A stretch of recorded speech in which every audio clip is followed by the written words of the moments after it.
Hollywood. It's Halloween.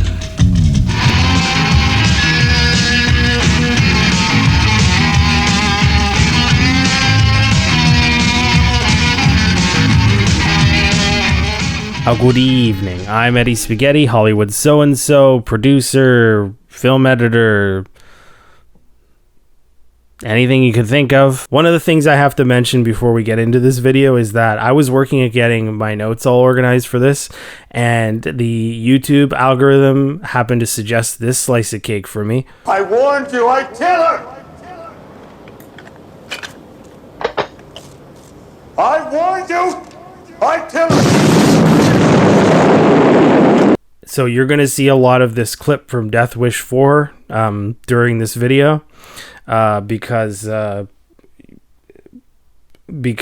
guy got blown up by a rocket. I warned you, I tell her! Let me tell you a story. So it was Halloween night, and I wanted to watch a full film. I don't know, I was really in the mood to watch a movie. I don't know. And I've always had really good experiences with watching a full film on Halloween and really enjoying myself. And I mean, we have so many choices these days that, I don't necessarily have to just look at the collection that I have of many Betamax movies, which I didn't actually, because I felt a little different this time, and I wanted to see what was available on streaming. Now, the streaming library I kind of consider it to be its own thing. It's got a lot of stuff that you wouldn't think should be available, and there's the rare stuff and so on, but it's just neat because it's kind of like...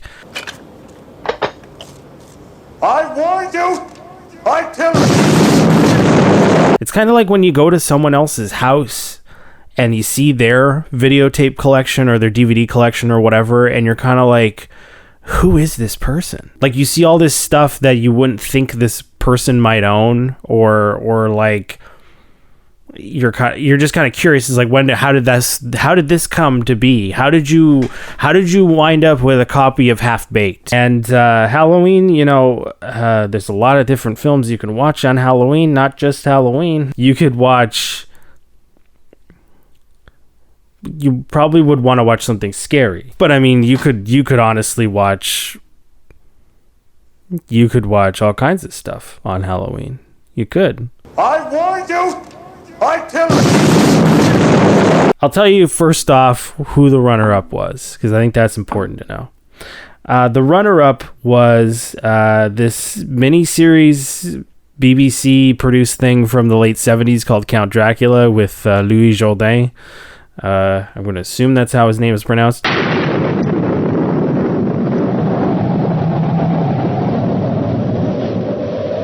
Louis Jourdain is basically Count Dracula, if you don't know who that is. I think he was a Bond villain.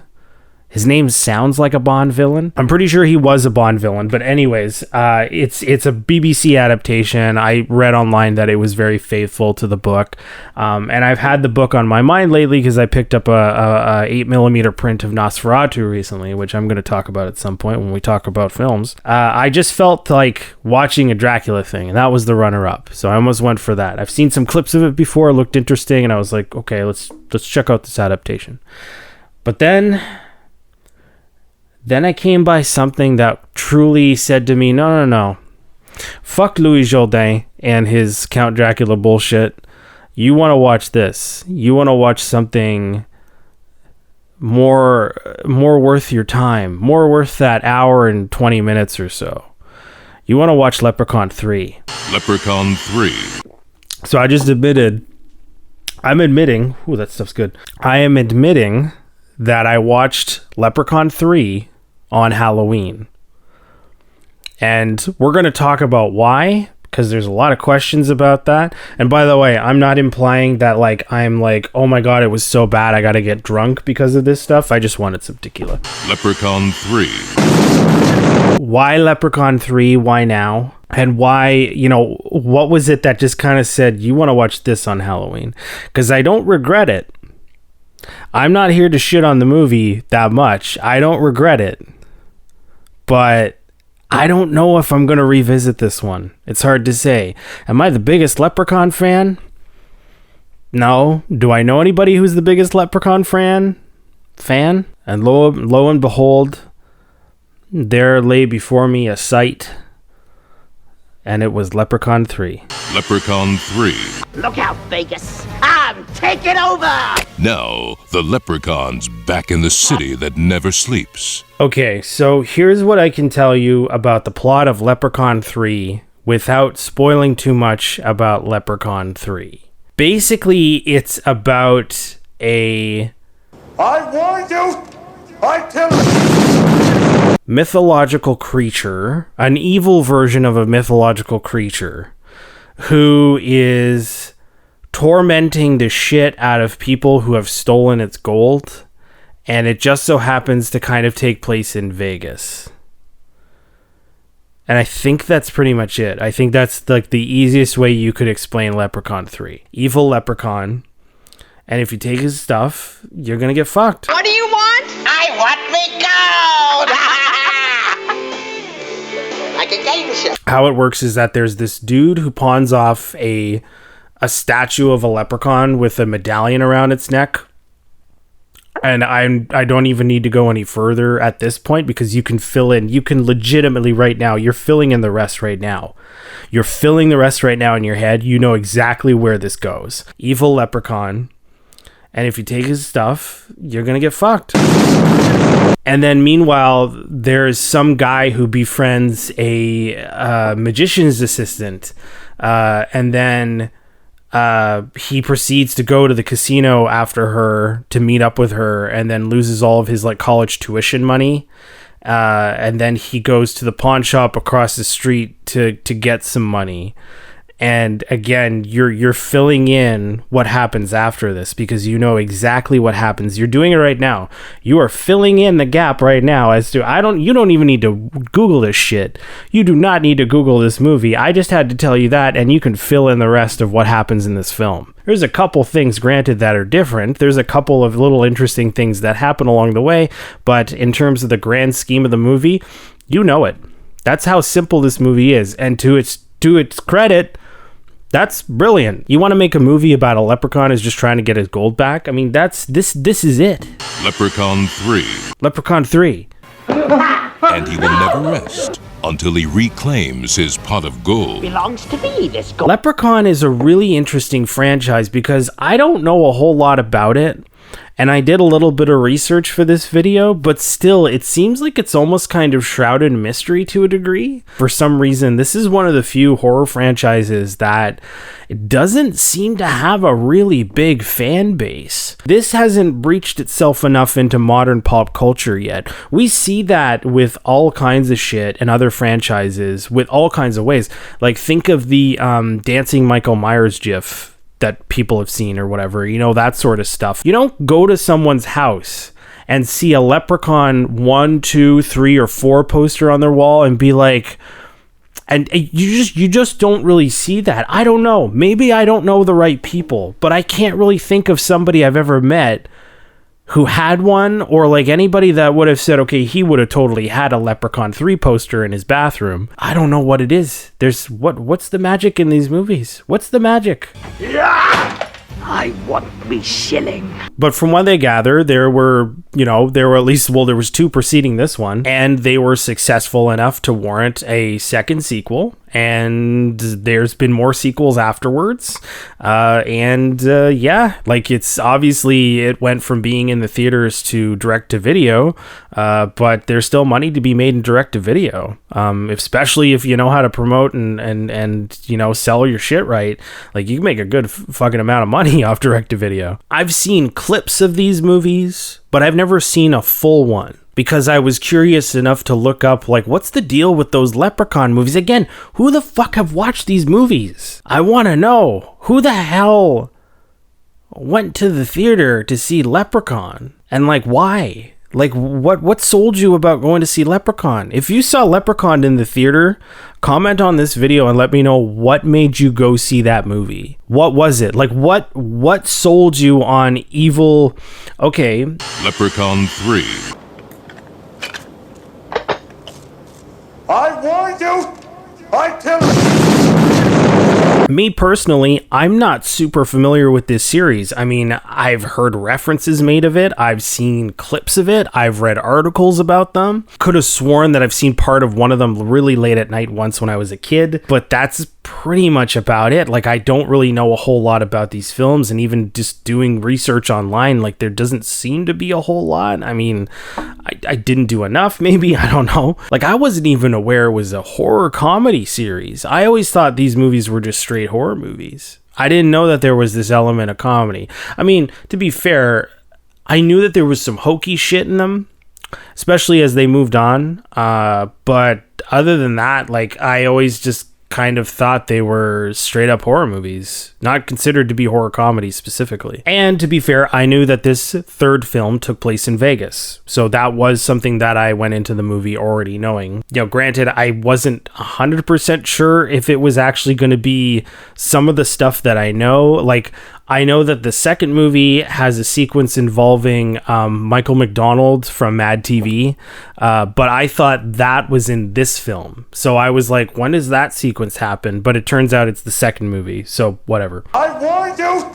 I tell you! Now, I'm not going to go through every single thing that happens in the movie because, I mean, if I've sold it enough for you this far and you're curious to go watch it yourself, like, go watch it and experience it, because it's not a waste of time. No means that I'm saying that this movie is a waste of time. It actually isn't. It's just I don't really know if I would go to the length of revisiting it anytime soon, just because it lacks a je ne sais quoi. It lacks a little bit of something that it's like, it's not hokey enough for a rewatch for the sake of it being bad funny, or bad good, but it's also like, it's just, I don't know, there's nothing that brings me back specifically to this movie that I could think of. I'm going to give the movie some praise though, in a bunch of different ways, and specifically that I was really impressed that for a very limited budget, they did a half decent job of not overusing the 5 locations that they had access to. There really only seems to be like the pawn shop, the casino, a hospital, and like the Vegas Strip is pretty much it. Like, those are basically the main locations for this film. So it didn't come off as bad as you would think. So I applaud them for that. Good job, film. Leprechaun 3. There was also some other weird shit that I noticed during this movie too, and if you've seen it, you'll understand more, and I'm not spoiling anything by talking about this, but there was a weird inconsistency with the way that the Leprechaun killed people. Now, these movies, because we're dealing with a mythological, evil mythological creature, there's a sense of magic involved. So I think in the easiest way I can explain it is that Leprechaun basically has almost the same powers as like Freddy Krueger, where he can create things out of nowhere. Like, he can create life or something, or whatever, beings, holograms, whatever you call it. He can basically create shit. And there's a bunch of instances in this movie where like he's able to create like a woman, and it turns into like this evil like robot thing or something. And basically the Leprechaun has secret powers like this shit.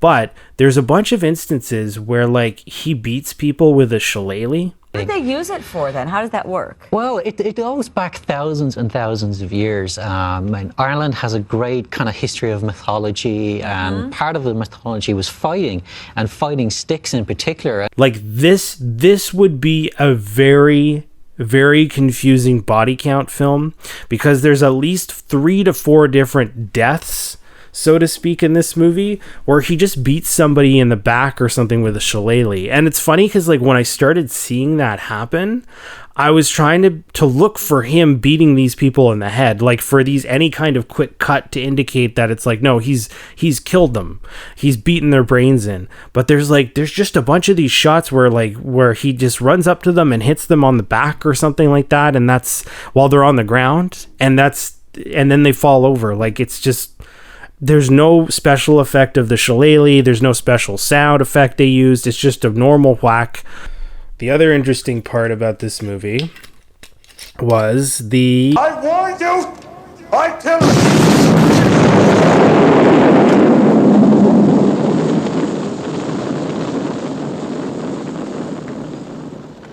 The other interesting element of this movie was the Leprechaun. So at some point, the lead gets bitten. The kid who's going to college and loses all his money, he gets bitten by the leprechaun, and he starts to turn into a leprechaun. Therefore, Leprechaun. And these are generally what you refer to as an Irish walking stick. Like almost anyone that goes to Ireland, they end up invariably seeing one of these in a little trinket store or something like that, and they go, "Oh, isn't it lovely?" I felt that Leprechaun is the most appropriate name to give this. I was almost at Leprechaun Werewolf, but I feel like that sounds too much like a rock band. And how does a Leprechaun work exactly? Well, it's quite simple. You basically start going through all the stereotypes of an Irish person. He starts to basically like, oh my God, he grows sideburns. His skin gets really bad. He's got terrible fucking teeth. His eyes get shrunken in. Like, there's a bunch of that shit. I forget what else. Oh, the best part is he starts speaking in limericks in an Irish accent. And the best part though, the hands down the best part of this entirely is there's a sequence devoted entirely to forwarding to basically establish the fact that he's been bitten and he's turning into a leprechaun. He's at a buffet or a restaurant. He's ordering all the potato items. That alone was like, what are we doing, movie? What are we doing? Leprechaun 3. I mean, I haven't seen Leprechaun 2, so I don't know if there's a second Leprechaun in that movie. I would assume not. I'd assume this movie's the first one to have 2 leprechauns in it, and I think that's a damn good idea. I warned you!